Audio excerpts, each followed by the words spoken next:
slow, mysterious. In a quiet village where the baobab trees stood like ancient guardians, lived a young woman named Amara. She was known for her laughter, but remembered for her loneliness. One evening, as the wind slipped through her window like a secret, it called her name. Not once, but again. And from that moment, something unseen began to follow her. The strange dreams, dreamlike, echoing. That night her sleep was no longer her own. She walked in places she had never seen, beside a figure that was not flesh, but spirit. It spoke without sound, promising her protection, power, and a destiny she could not yet understand. And each time she woke, she felt as though something inside her had changed. The unseen changes, uneasy, building tension. Days turned to weeks and weeks into months, but Amara's body told a story no one could see. There was no swelling of her womb, yet something moved within her, not in flesh, but in spirit.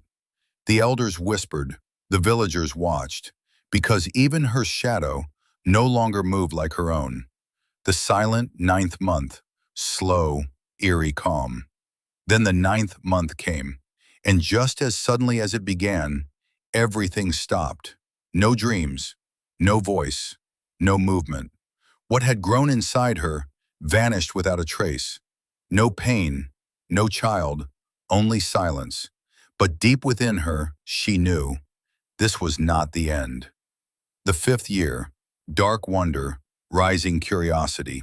5 years passed, until one night the wind returned, calling her just as before. This time she followed, deep into the forest, where shadows breathe and spirits remember. And there, beneath a glowing tree, sat a child, waiting.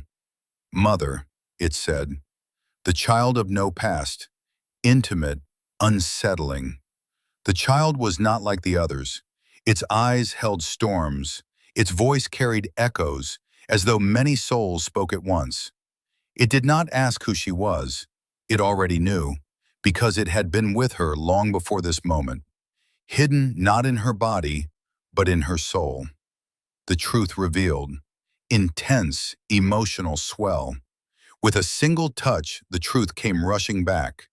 The dreams, the voice, the presence she could never explain. It was real. Every moment, every whisper, she had carried something not born of flesh, but of spirit, and now it had returned. The choice, dark, powerful. The forest grew still, the air turned cold, and the child spoke not as a child but as something far older. Accept me and rise beyond all you know. Refuse me and lose everything you are, because what was given must be claimed. The final breath, whisper, cliffhanger. Amara stood between two worlds, her past, her humanity, her life, or this child, this power, this unknown destiny. The wind howled louder than ever before. She opened her mouth to choose, and then the child smiled, low, gripping. But some choices are never truly yours to make. If you like this story, please go ahead and share to more people, and don't forget to subscribe and comment.